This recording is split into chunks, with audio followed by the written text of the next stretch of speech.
ये है पॉलिटी की पॉइंट वाइज सीरीज। इसमें देखेंगे हम prime minister and council of minister से रिलेटेड 10 point. In parliamentary system of government the president is the nominal executive authority and prime minister is the real executive authority.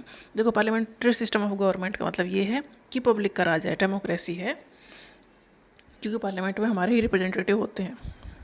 Parliament में लोकसभा और राज्यसभा दोनों है, president भी पार्लियामेंट का ही पार्ट है, ठीक है।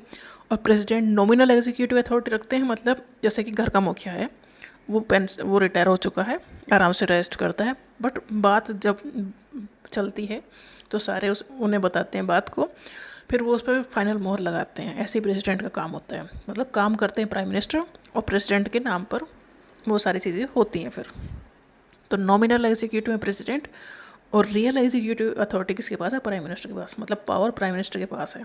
घर का मुखिया जो बूढ़ा हो चुका है उसके पास पावर नहीं है, जो कमा रहा है उसके पास पावर है। ऐसी कंट्री में प्राइम मिनिस्टर जो सारे काम देख रहे हैं उनके पास रियल पावर है, बट नाम किसका चलता है? प्रेसिडेंट का। प्रेसिडेंट के नाम पे ही सारे काम होते हैं। Prime minister shall be appointed by the president. Prime minister को अपॉइंट करने का काम प्रेसिडेंट ही करते हैं, बट अपनी मर्जी से नहीं अपॉइंट कर सकते। वो जो पार्टी जीतेगी वो पार्टी अपना लीडर चुनेगी, उसे अपॉइंट किया जाएगा। Prime minister shall be appointed by the president and the other minister shall be appointed by the president on the advice of the prime minister. देखो, प्राइम मिनिस्टर को appoint करते हैं कौन? President.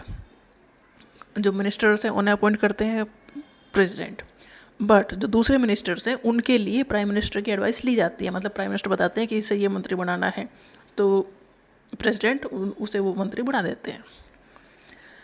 Total number of ministers including prime ministers including prime minister in the council of minister shall not exceed 15% of the total strength of the लोक सभा।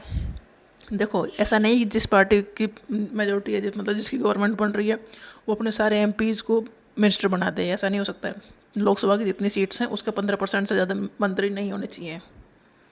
ये दिया गया है 91st कॉन्स्टिट्यूशनल अमेंडमेंट एक्ट 2003 में, कि देखो जितनी लोकसभा में स्ट्रेंथ है उसके 15% से ज़्यादा मंत्री नहीं बनेंगे भाई। ये प्रोविज़न दिया गया है 2003 में। इसके लिए 91st कॉन्स्टिट्यूशनल में अमेंडमेंट किया गया है। मतलब कॉन्स्टिट्यूशन में कुछ चीज़ ऐड की जाती है तो उसे कहते हैं अमेंडमेंट। तो 90 अमेंडमेंट उससे पहले हो चुके थे। 91st पे ये हुआ था कि 15% से ज़्यादा मंत्री नहीं बनेंगे। टोटल स्ट्रेंथ का 15% होना चाहिए, बस से ज़्यादा नहीं होना चाहिए। ये पूछा जाता है, काफ़ी अच्छा क्वेश्चन है कि कितने परसेंट मंत्री होते हैं, तो मैक्सिमम होगा 15%, उससे ज़्यादा नहीं। Council of minister cell be collectively responsible to Lok Sabha. देखो, जो मंत्री हैं ऐसा नहीं उनका राज चल गया, उन्हें राजा बना दिया गया है।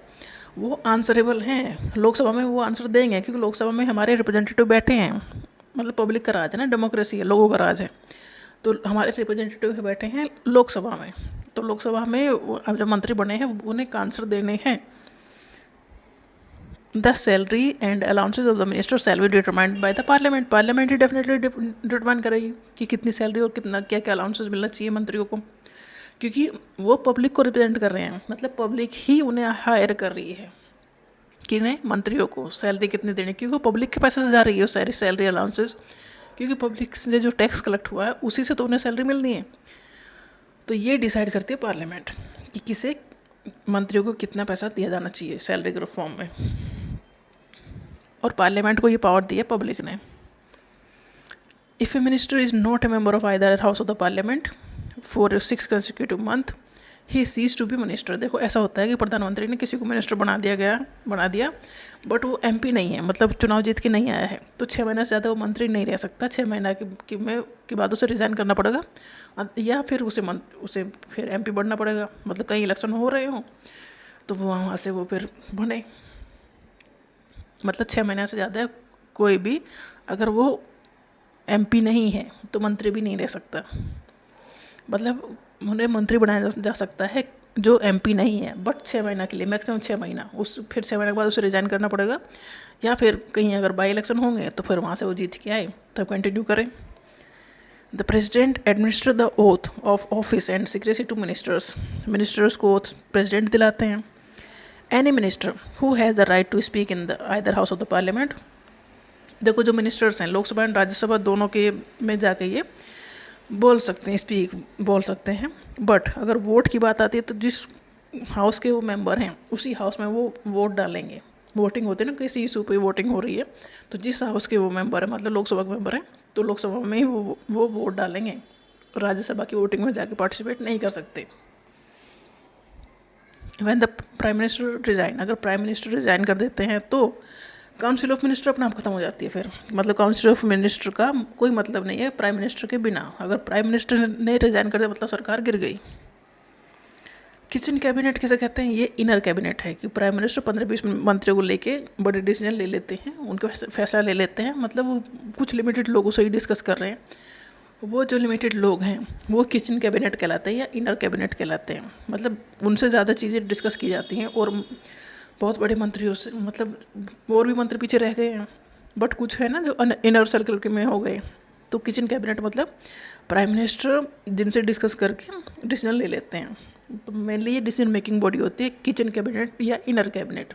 मतलब इनकी बात ज़्यादा सुनी जाती है, चली जाती है प्राइम मिनिस्टर के सामने, इसलिए कहते हैं किचन कैबिनेट।